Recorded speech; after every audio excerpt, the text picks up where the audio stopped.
You are now tuned to BS3 Network.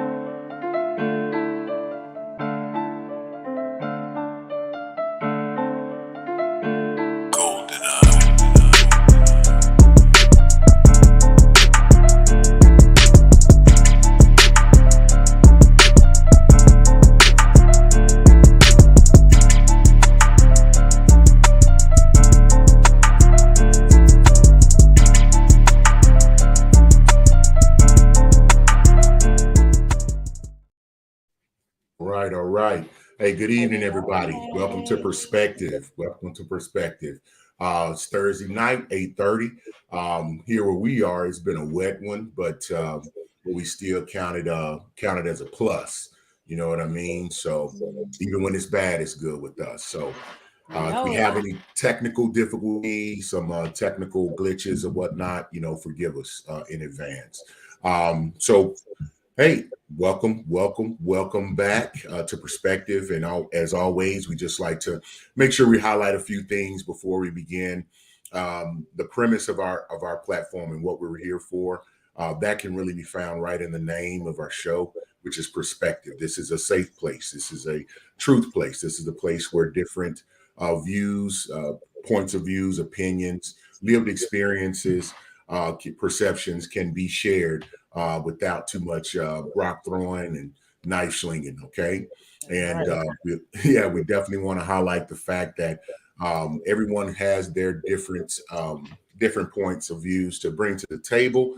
And just because someone's point of view does not align with yours, it doesn't make you right, them wrong, or them wrong and you right.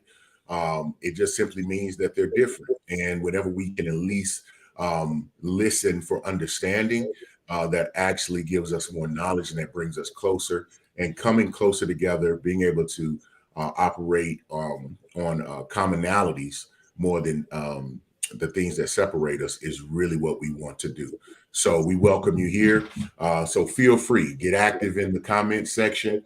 Do not be afraid to share your perspectives, your opinions, your views, and your lived experiences, because it may highlight, it may enlighten, and it may assist someone. So never hold back from doing that. So Doc, you want to kind of talk about what we're gonna be going into? Oh, no. It's not a show if you don't say Eric, aka the intellect, aka All right. So again, we've been doing this a while, but I will introduce myself. This is Eric Butler, aka the intellect, aka the Atlantic, because I'm cold, deep, and choppy. aka Color in the 8, because I'm the biggest diamond ever found on land. I'm telling you, I'm 3,000 plus carats, and that's where you have it. So hey, I'm a father, grandfather. I'm in talent acquisition. I'm a fairly decently read man. I've had a lot of different experiences, and I try to share those things to challenge and evoke thought. And so that's what we continue. That's what I'll continue to do. So I'll let my wonderful co-host, aka Doc, go ahead and introduce herself. Hi, everyone. Thank you so much for being here with us. My name is LaToya. I am a licensed professional counselor, author, speaker. I really love to help people heal. And then personally, because that's personally, I am his wife and they mama. So we gonna do the comments and then we can just like jump right in. All right. If you see, that's Mr. Ben Sutter III, and if you can recognize that BS and 3 right there, he puts the BS3 into the BS3 network. He says you can support BS3 network by sending stars. Stars help us earn money to continue building the network, and we thank you. We thank you. We do. All right, Snowman Multimedia. Hey.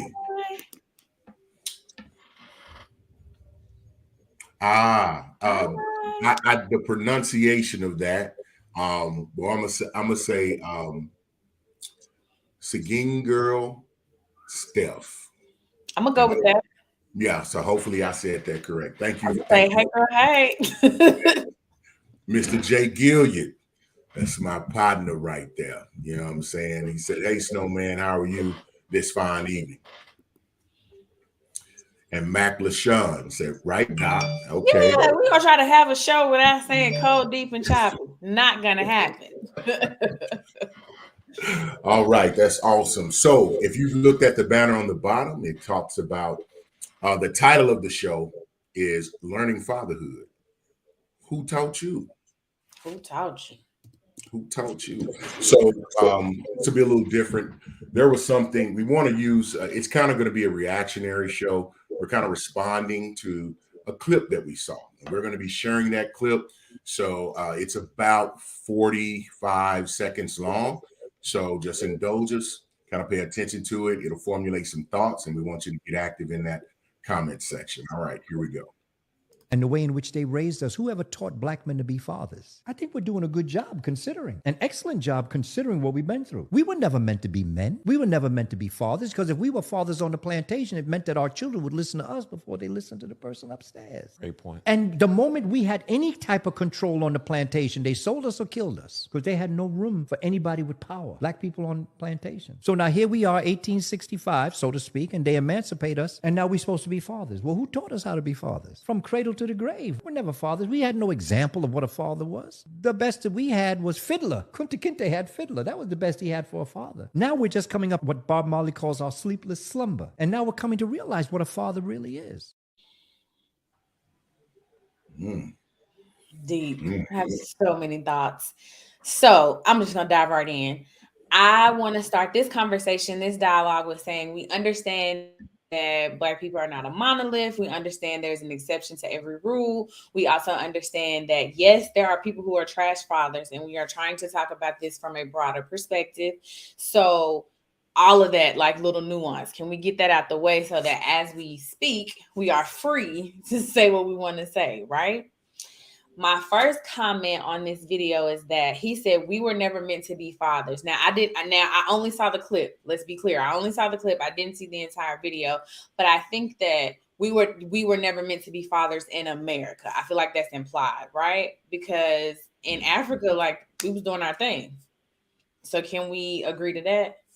No, no, I definitely agree to that. I mean, but that's the and you're right to differentiate. Yeah, we just want to frame it, right?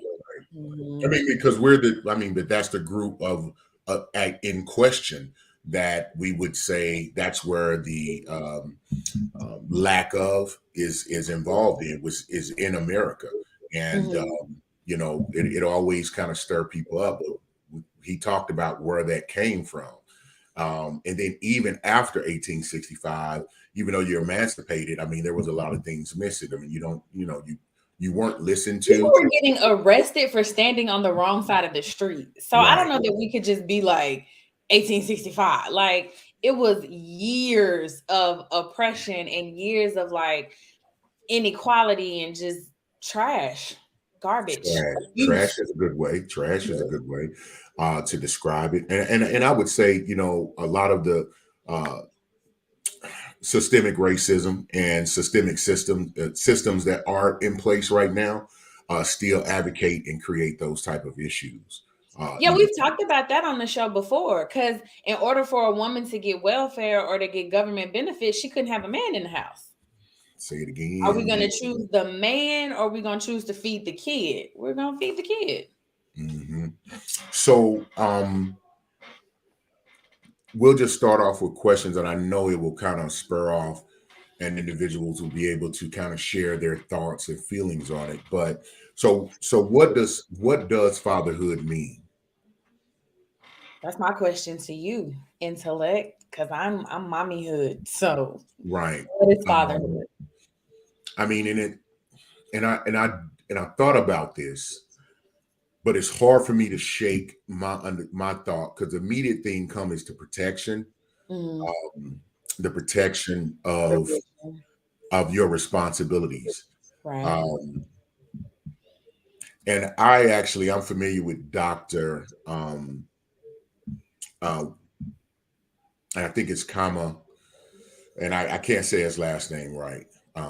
But I've seen some things on him before, and he said something interesting, and I think he may have said it on that interview. He says people miss the fact that responsibility is really two words. It's your response to ability, to your abilities. And so it's the way that you handle things. So what talents or gifts you have, and as men, to protect your women. And that was something we weren't allowed to do and didn't have the ability to do. To protect your children, that's something you didn't have the ability to do or were allowed to do. And a key element he said in that comment was that we weren't even allowed to be men. So you think fatherhood, the root of that is being a man. And if that hasn't been passed down, if that hasn't been cultivated, then man, you ain't no telling what you're liable to get when someone is just learning on the fly. But okay, so I'm gonna catch us up in the comments, but then I want you to come back. Like, what's your definition? Yeah. Hey, what's going Hi, on? Facebook user. It's Justin. I'll get there. Legacy is an answer. Okay. Simple definition of the state of being a father. Yeah, I feel you on that. He says what that entails is different for every person. Okay. Right. And that's Justin. All right. Hi, Justin. So anyone who sees Justin's comments on Facebook using, he's a father, and a hell of a one too. So someone I know. Anyway, with that being said, on my definition of fatherhood, I just think protection, provision, and of course mine is influenced because of the men that I've seen in my life, and then also from my youth, and then being a father myself, just seeing to be able to compare and contrast. And just simply put, a father is a protector. He is a protector over the things that he produces. I like that. Indeed. I don't know that I have a definition, more so of like, I know it when I see it.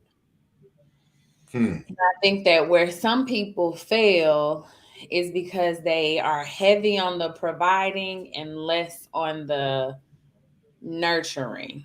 And some people are heavy on the nurturing and less on the providing. And I think there has to be like a nice balance of both. Balance is the word. Absolutely. Yeah, because you got to provide, but you also have to nurture and teach them things and be there for them and support. You know what I mean? Like, you got to provide, you got to have a house, you got to have food, 100%. But I think that there's another piece that sometimes people don't tend to have a good mix of both. So again, I don't know that I have a definition, but I know it when I see it. Right. And I think that on fatherhood, when you talk about that, but if you could, think about it. Let's be real. If a man is nurturing, very nurturing, he's doing all those things, people are going to look at him cross-eyed. Because like, what, you're not protecting, there's no provisions being brought. You know what I mean? You're not, if there's an issue comes up, we look to the father to have answers. We look to the father to come up with solution. And that's just real now. I don't want, we talking about fathers today. So we'll get to mamas some other day. Let me put that precursor out there. We're going to get to mamas too. When we say fathers have to do, that is not an automatic statement to say mothers don't do those same things or can't do those same things. Similarly, just like most people would think the mother is more nurturing, which they are. I think they're wired and designed and absolutely built, because a father can love his child as much as he wants to, but he can't feed them. Not out of his body. So I think that's just a clear sign that there's a separation. So if we're talking about fathers, typically it's really that it's providing an environment and providing the resources so that the mothers so they can protect in their own way, they can nurture in their own way, and do all the things that they do differently, but the men would provide that. Because I think nurturing from a man may be just playing with his child. Nurturing from a man may be just introducing his child. Going fishing with him and not saying a damn word can be nurturing. That's still nurturing for me. Yeah, absolutely. Absolutely. All right, comments. Mr. Ben Sutter Hello, III, Mr. good evening. Ben. Good evening, sir. Zahaya. Zahaya said, could it be more of an action instead of a simple definition? Sounding like a small genius right there. We know that that's some influences, positive influences are rolling around in there. So definitely. And I think Mr. Jagger, you mentioned that can be, it can be different things to different people, what that nurturing or what fatherhood is. Um, and and I think that's what we want to highlight. Yours may not look like someone else's. Right. And that person's situation or experience with a father may not look like someone else's. Um, Miss Steph, I'm gonna say that. Yep. Miss Steph, she said, in our American society, it is inadvertently taught men. It has inadvertently taught men how not to be a dad because of putting a lot of guys in jail.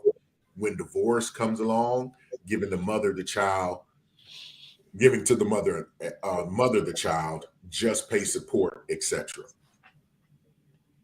Well, no, I guess that's a thought. There's some people, there are some individuals who think long as you're providing financial support, that was being a dad.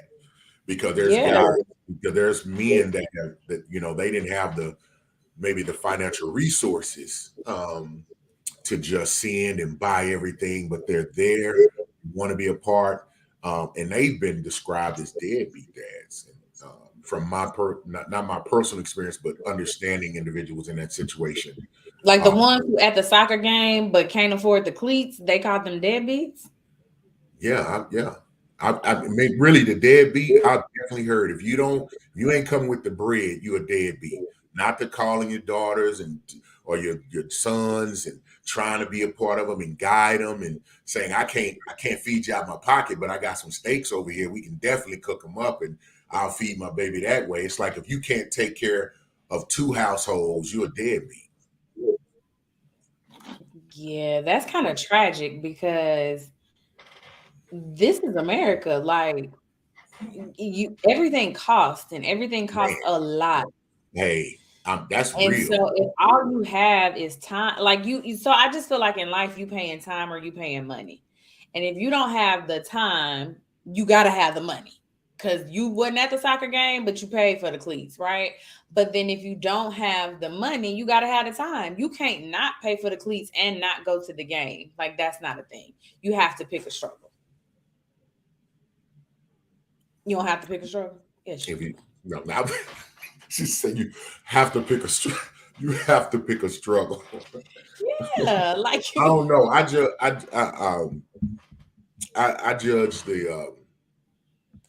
I judge the heart of a man. that's And what I I'm look saying. and I look at Because the circumstance. if he doesn't have the money, he might not have been able to be at the soccer place and he couldn't buy the cleats. oh That no, don't he mean can figure that that out don't mean now. that don't mean his desire wasn't there. Now that don't mean he didn't get the football cleats when football season came along. But we ain't got there yet. We were still in soccer season.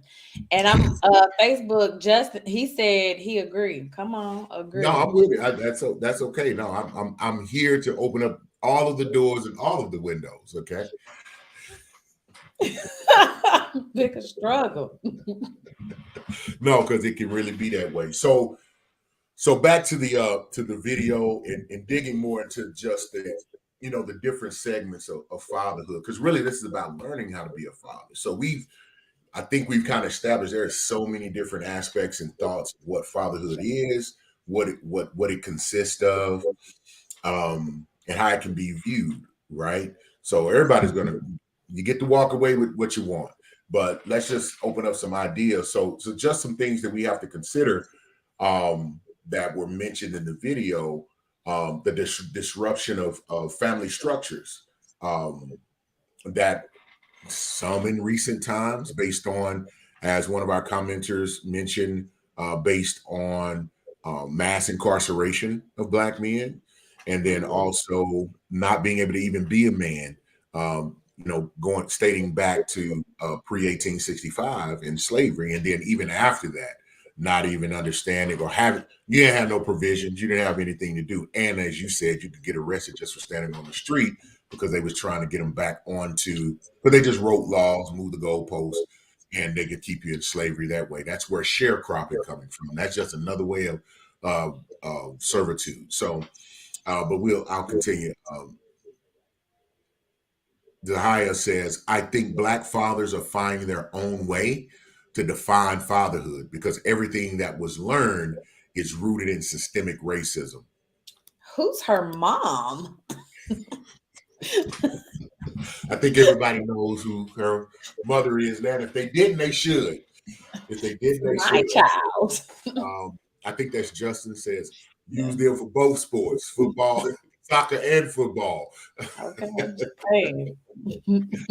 No, that wouldn't work though. That just wouldn't work. I've seen it tried and it wasn't successful. So I have a question. So men weren't allowed to be men. Nobody taught men how to be a father. But at what point is it like, okay, nobody taught us? How do we learn? Like where is this was really tragic. It happened to us. Oh my gosh. But we got to do better. Where's that at?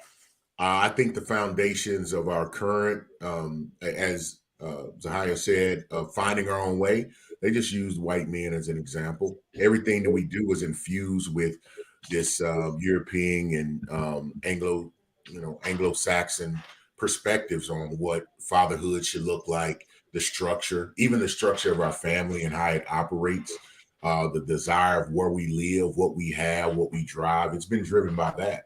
I don't even think enough time has been taken to really sit back and consider, to just really intrinsically think about what you would like your fatherhood to be like. I think it's more prevalent now because the conversation is coming up and just over trial and error. So you take what you know, and then at least you have the bravery to evolve, and this is what I do. Things that produce good fruit, I'm going to copy that. And then my own essence will infuse into that.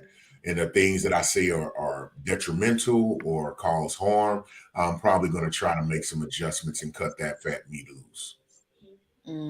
As far as fatherhood. I also think something that may be helpful is like thinking about when you were a boy, what did you not like?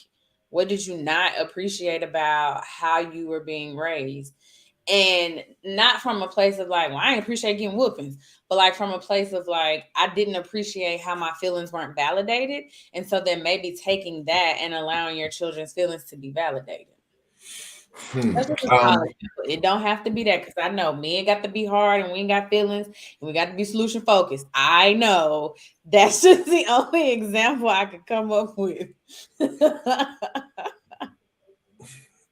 Yeah, but I'm gonna be honest on that. I'm not gonna stray away from that. Men and the boys and the girls are gonna be raised differently. I will definitely validate the feelings of my daughters than I would my sons.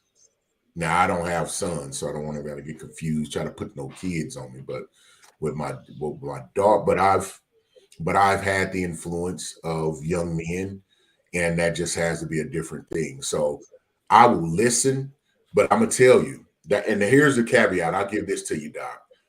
Definitely when your children speak, male or female, listen to them. Listen to them. Listen to us. Because I know now that's the change and the difference in which I would say I would implement that you recommended and suggested. I am much more patient to listen to what they have to say, but I'm not going to change the fact like, okay, I've heard that, but here's the facts. Regardless of how you're feeling right now, A, B, and C still have to get done. That's today, tomorrow, 5 years from now, 10 years from now, and beyond. That's just a part of growing up. So I'm going to make the practice so hard that the game is going to be easy to you. So as a father, I'm trying to raise warriors if they're young men. I want them to be a little bit more stoic. Yes, you can express yourself, but after that, F your feelings and let's go get done what need to get done. Fatherhood 101. Hold on. Oh, I'm not. You want to read the comments? Hold on, let me see. No, hold Okay. on. When you said I'm raising warriors, the only thing I could think about was Deontay Wilder saying, I'm a warrior. I want to go out on my shield.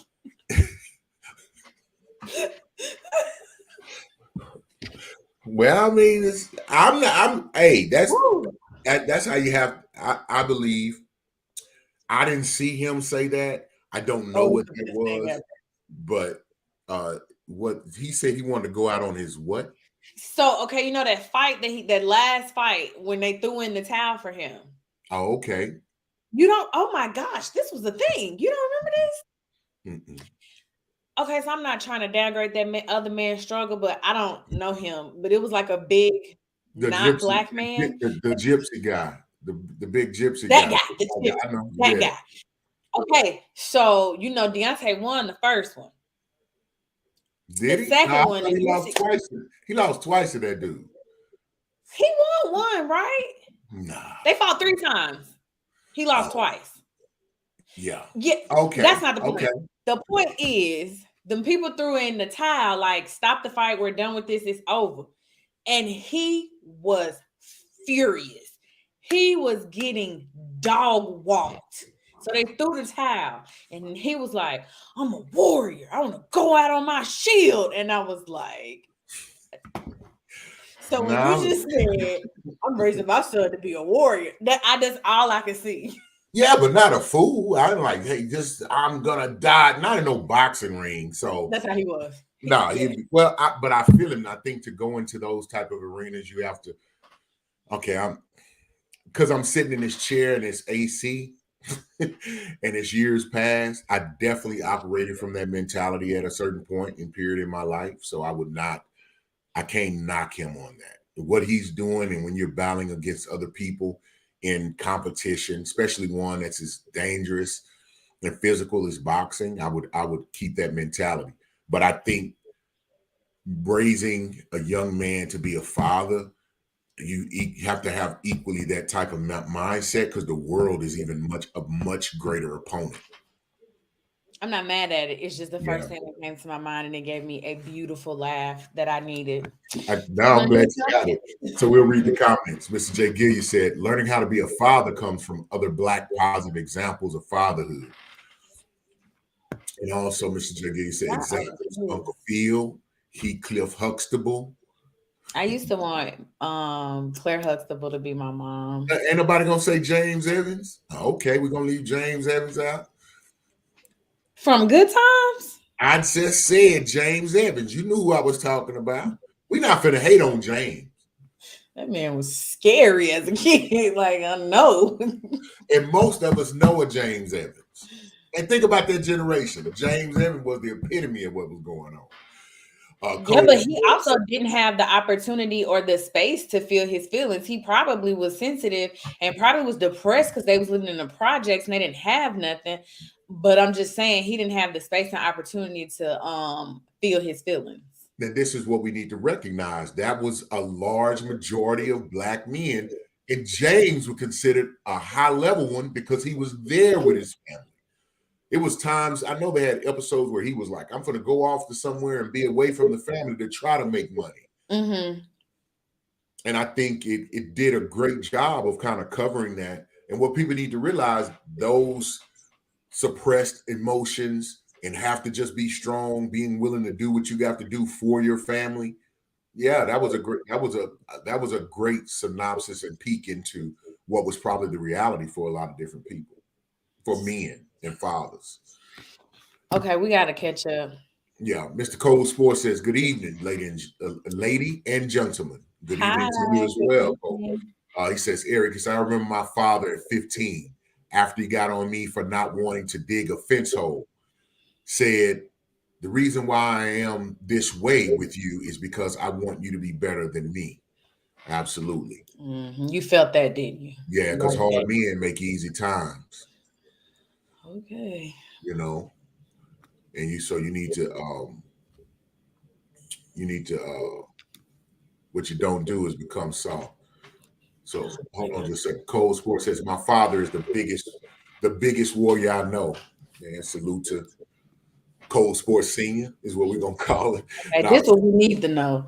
The okay, you Fury said Wilder trilogy went as follows. Fury won the second fight via TKO and the third fight via KO. The first fight was declared a draw. Oh, that's why they even did it again, because he didn't lose his title because it was a draw. I really thought he won that first one. So that's my bad. Thank you, Cole Sports.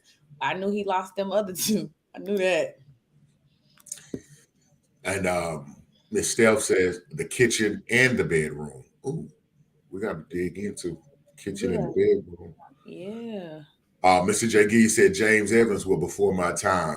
My bad. I didn't mean to date myself and date you at the same time, Mr. J. Gill.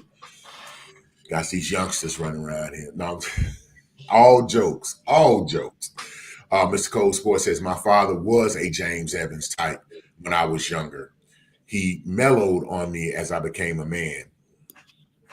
Yeah, because he put the groundwork in and got it set firmly like that fence pole. He didn't have to do a lot of work afterwards. You know what I mean? So so that is a great depiction. And I think we can see that with the changes of the generations, because right now the fatherhood is and has been under attack, but I think even more so now than later. What are your thoughts on that, Doc? Do you think fatherhood is even more under attack or less under attack? Can we define under attack? What does that mean? Devalued. Yes, I do think that fatherhood has been devalued from a sense that, like, I think men who are deadbeat daddies get more shine than fathers who are doing the right thing.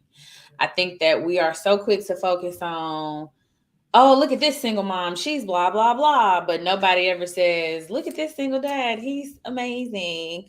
I think that a lot of times the contribution of men can kind of get lost in the shuffle when it comes to doing the right thing. So yes, I do think it is under attack. Okay, I do because, and I think about then that even leads in to think about the men. You know, what kind of men are being produced and generated. Um, let's say over when I say men, I mean they're at the adult age over the last 2 or 3 decades. Just like what they're looking for, what they're willing to engage in, the way that they view their responsibilities or the way that they respond to their abilities to reproduce, to be able to be a provider, a protector, a problem solver, um, as well. Um, Can, and I go right ahead. What would you can I say? jump in? Yeah, I'm gonna absolutely. lose my train of thought. So I think that it creates a vicious cycle. If you have a boy raised by a single mom and he's watching that single mom do all the things, when he becomes a man, he is now looking for a woman who does all the things. Women are not doing all the things anymore. And so now he can't really find his footing with the woman who gonna do everything that his mama do. Mm. And so they having unprotected sex. She gets pregnant. He dip out because she's not doing what his mama did, and now we have another single mom, and then it What just keeps going. Look, well, so what? Well, this is a sidebar, but as far as how men are looking, so I guess it applies. I just want to be clear on what you say when he won't, the women are not doing what his mama used to do. What did his mama do? His mama was working, cutting the grass, cooking food, washing the windows, making all the money, making his bed, washing his clothes, packing his lunch. She was doing everything. Everything that it takes to run a house, he watched his single mom do that. Mm. And he And so expects. then now he's with you, modern woman, not his mama, and he like, why you can't do it all? Like, my mom was cutting trees and making lunches. Man, it's hard for me to imagine. No, it happens. I see couples. I've had a man Man. call his wife lazy. She worked a full-time job, had a thriving side hustle, and was homeschooling their kid. He called her lazy. So I ran down the list of everything she did, and he was like, well, on a Tuesday, she didn't cook my dinner, and I felt like that was lazy. But see, and so I asked, I was like, tell me about your family dynamic. He had a single mama. I've seen it. That's yeah, that's unfortunate because I'll look at him like, oh, okay, that's how we feel it. All right, she chose him. Bless her heart. We'll read the comments. Ms. Cold Sport says fatherhood has been considered a joke. Look at sitcoms and how they depict fathers as a comedic foil, and the mothers as the no-nonsense parent. Hey Cole, list some of the examples of the shows that you're thinking of in that.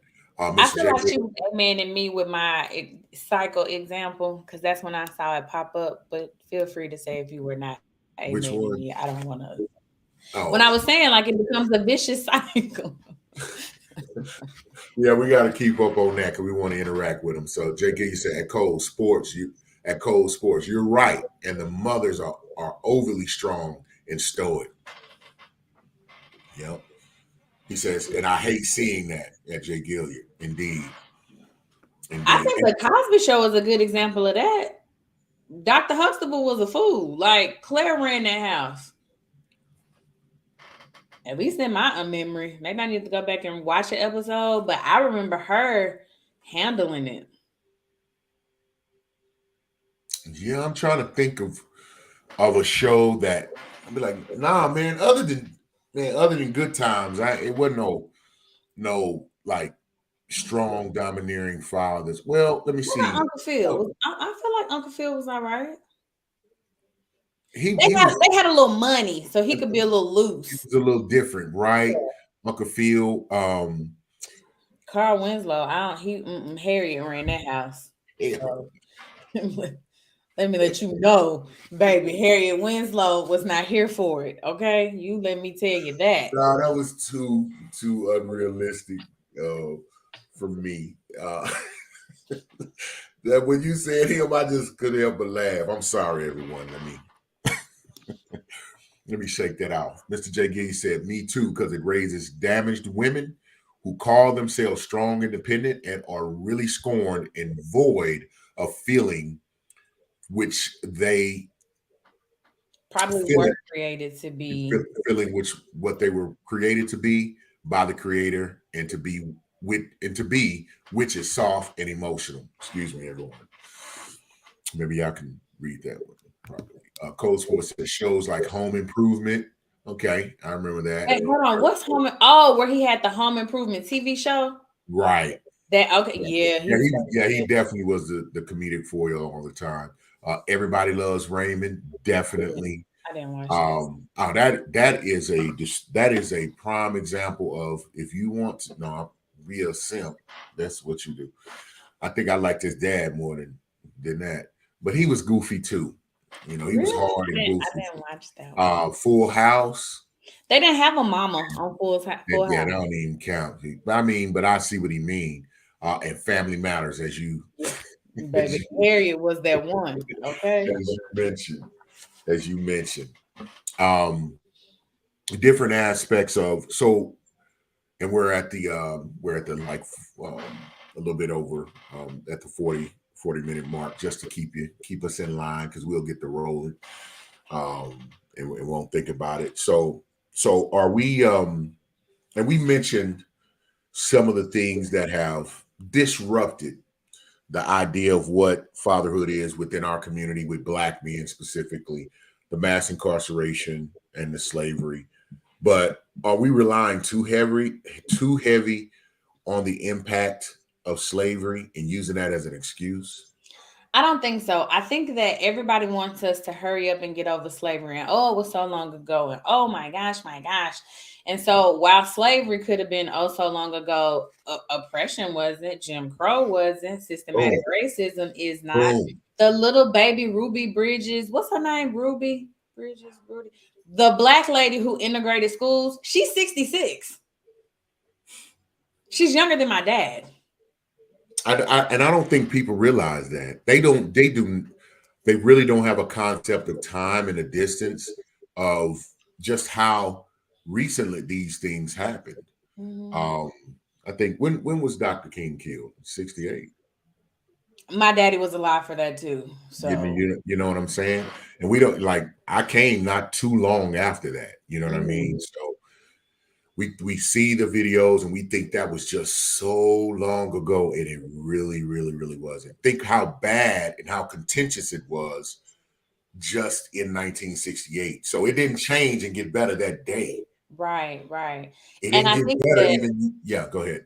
it's not better now, if we're being honest, but Exactly. I think that when people say we're relying too heavily on it, I think that they are uneducated on the effects of it. Slavery and oppression lasted longer than freedom.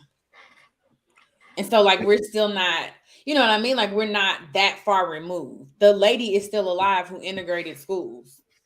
She's not dead. And Doc, you talk and you can speak to this more readily than I can. Um, the effects of traumas being passed down from generation to generation. And Mhm. so to think that that long of a time, that level of trauma, not still having some remnants and being passed down, the disconnection, just thinking emotionally, like you after a point in time, you don't even develop to get tied to your children because you know that any time at any moment they could be shipped off. So why even do that? Right. And not Um, even that, like, we're not even taking into account the breeding plantations. So there were plantations specifically for breeding, right? And so if you're we'll call him Kevin. So if Kevin is on the plantation with Keisha, Sally, and Amy, um, and he's breeding with them, so like he's having sex, but it's not making love, there's no emotional connection. It's like, let me get this lady pregnant so that I don't die. There's no connection to her, there's no connection to the baby because I'm trying not to die, right? And so you have all that trauma, all that psychological stuff going on, and that's actually in our DNA. They've done studies on it, how trauma is passed down through your genes. And so you can expect that level of trauma, along with the myriad of other things that happen, to just be gone because, oh, we got emancipated. right, That's right. crazy. Yeah, it would be crazy to think that that has no impact of today, and that is a wide thought. Not only in the colonizer community, but in our community as That's well, crazy. which is unfortunate. Let's catch up on the comments. So we you want to let them go too far. Mr. Jenkins said, yes, those were all the comedies where the fathers had roles that were less serious. Jenkins said, y'all got to give Carl his props, though. He handled business. When? Well, I mean, no, they never, they lights weren't off. They all had, life Oh, he insurance, worked. Okay. that type He of thing. wasn't James Edges. He was a police officer, that type of thing. So, and he tried. He always gave he's giving advice to now. I think on progressive life insurance. He's a TV Is dad. it? Yeah, no, Oh. it's a commercial to have going. I was just trying to make a joke. Nobody got it. That's okay. My It's fault. okay. Somebody got it. Yeah. This wasn't So me. says, Doc, the Cosby Show had that element. However, the Theo Cliff scene where he said the line, "I'm your father. I brought you in this world, and I can take you out," was memorable, and it Yes. was, Yes, it was. and it was, it was. Mr. J. Gee said at Cold Sports, you are right. And Hey. Miss Butler says, "Hey y'all, oh my God, I'm late. And if people don't know, that's my I'm baby just girl." assuming that she was working. Sis do lashes. I just was assuming she had a client. Right, right. Oh, y'all have no idea. She owned it. I'm very proud of her. Cold Sports says, sad to think women slaves were called wenches and Mm-hmm. men slaves bucks. Real Mm-hmm. inhumane, when you think about it. Absolutely. Absolutely. Absolutely. Mr. J. Gilliard said, so what is the fix for the slavery? Because we talk about it a lot, but what is being done or should be done to fix it? Well, I'll say this. I'll say this, Jeff. Man, I definitely don't want to rest on the laurel and say, well, that's what happened, and this is why we the way we are.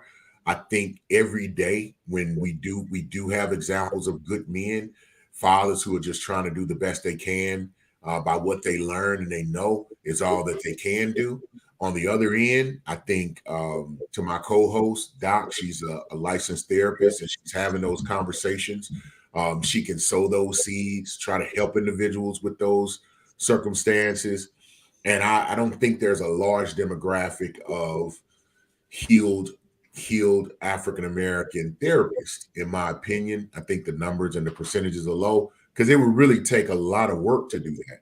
And at the end of the day, my solution now, what I would say is, men have to take accountability, look at the effects of what's been done, what's good, what's bad, and then take the meat and throw away the bone. And then at the end of the day, us men, hey, let's find a way to rally around each other. Let's charge each other up. Let's encourage each other and influence each other to be fathers, to operate in a manner that can kind of break that cycle. I agree with you. Mr. Dickey said, Alexis, welcome. I was holding it by myself. Welcome, though. Mr. Cold Sports said, that's a great question at J. Gilliard. And Mr. J. Gilliard said, thank you. And Alexis says, hey, Mr. J, I see you holding it down. So I think one thing that we can do is to continue to heal. I think you can't heal what you can't speak. You can't heal what you can't acknowledge. And so for me, the reason it's brought up a lot is because it impacts everything. It impacts our diet. It impacts how we move. Like you said earlier, it impacts where we want to live and the things that we want to own. And so I think because it impacts everything, the conversation keeps coming up.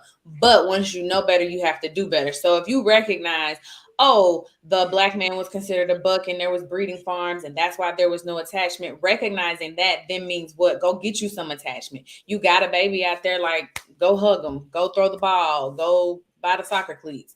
So I think to say this is what happened and this how we gonna do it is the equivalent of saying, well, that's how I've always been. I don't think that's it, but I don't think that you can't not talk about it. Yeah.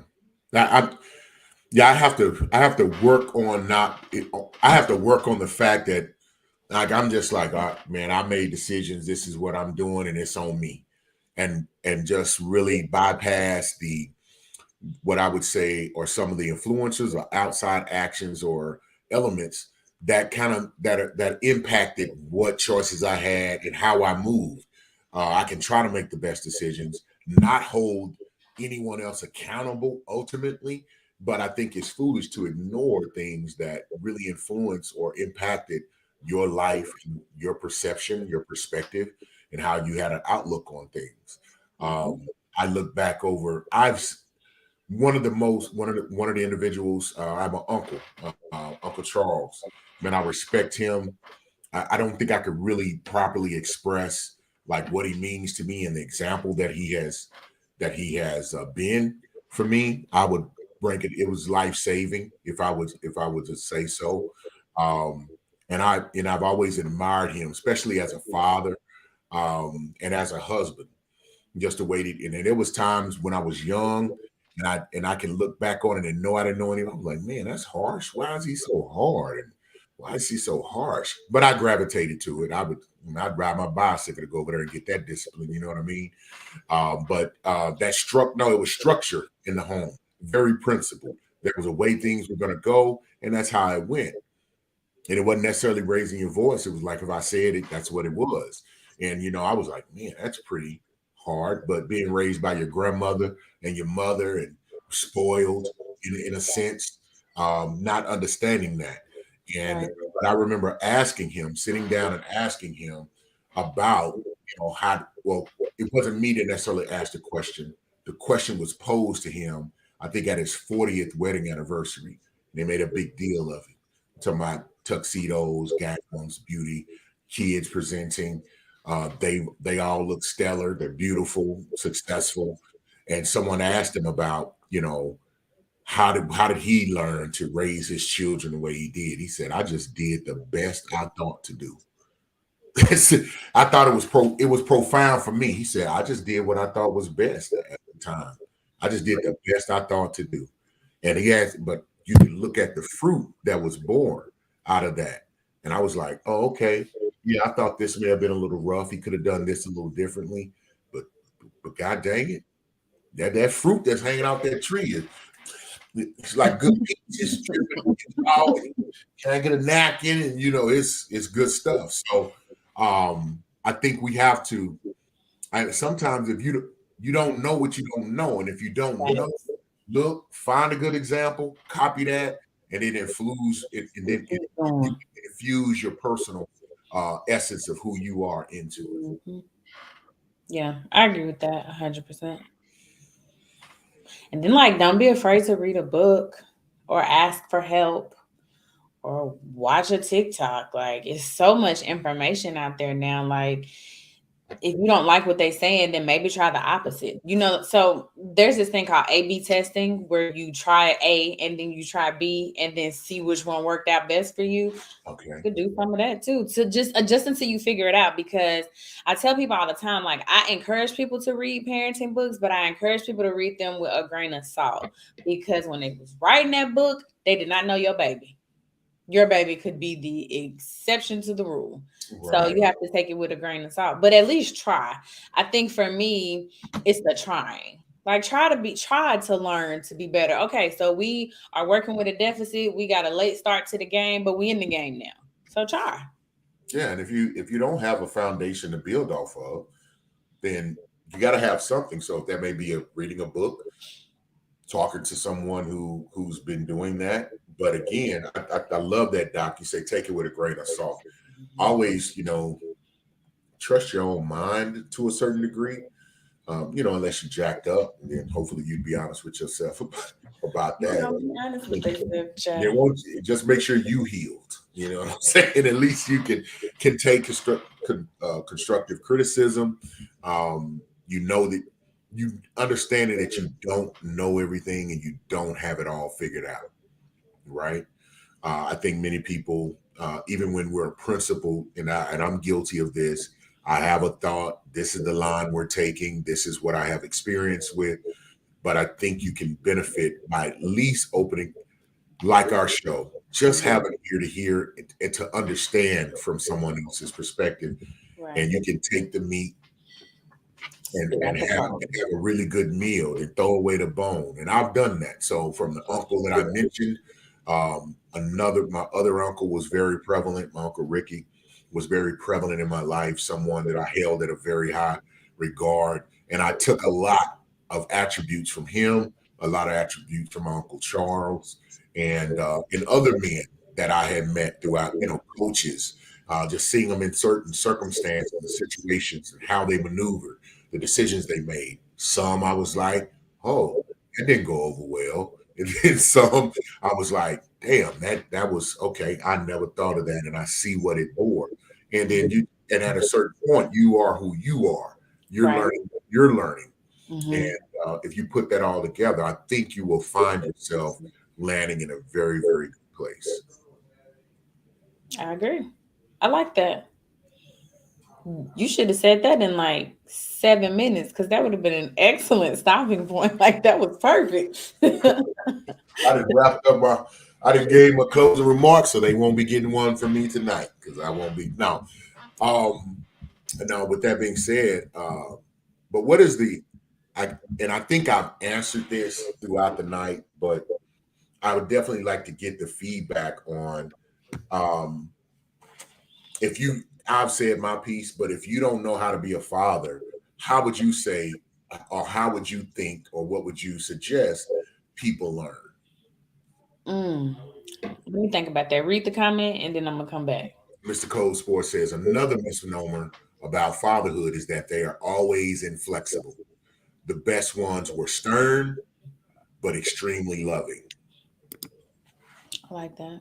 I like that too. I think me and Mr. Cole come from similar generation. Just that's just my guess. So, let's see. You said the question was someone who didn't know how to be a father. What do I suggest they learn? I suggest they learn the art of listening. Mm. Because if you can listen, you can intake new information and potentially learn something to help you be a father, whether that be from your own children or from another trusted adult. So I would say learn to listen. I like it. Mhm. I What like would it. you say? I'm gonna save it for my closing remark. No, the way. No, I just said it. I would say to pay attention, see people who are producing at a high level, and you'll know. Like I said, you know good fruit from bad fruit, good Mhm. circumstance from bad circumstances. If you see someone who is showing an example of good fatherhood, take from that. Take from the best that you see, and I would say take from various individuals, and not just one, but several, and then those things that resonate with you and probably fall in line. And as you practice those, then you'll see what works, what doesn't, and then I think that helps a lot. Um, I like that. but some people, like I mean, some people they Cliff Huxtable was what their example was, and it probably worked for them at some level. I think it lacks a certain level of reality, because those scripts, people are going to respond a certain way. You know what I mean? Right, Uh, right, right, right. where you don't always have the answers there. But Mr. J. Gay says, my dad was stern, and it created a person that was a rebel without a cause when I got older. Interesting. Mr. J. Gay said, and a sensitive person. Okay. So And I think interesting that goes, yeah, combination. now say that, go ahead, Doc. That's an interesting combination. Yeah, no, and I think that one of the interesting things of that is you don't know, like, like you don't know exactly what will be the results. That's the importance of staying open minded, looking at various different forms and ways of addressing things, and to have more than one tool in your toolbox to address circumstances. Right, right. Um, One of my favorite books has a quote in it. It says there's a time for everything under the sun. So there's a time that you have to be all of these things. So, Right. and then the main thing is to prepare yourself as much as you can possibly as a father to be able to deal with all the multiple facets of things that will come. And I think fatherhood, starting back when we were all in on the continent of Africa, thinking about that was in place. Mm, Those how you were going to do, what was expected of men, how right. fathers operated, those things were taught and passed on. Like that was an expectation. Like you will be a father, and this is how you conduct things.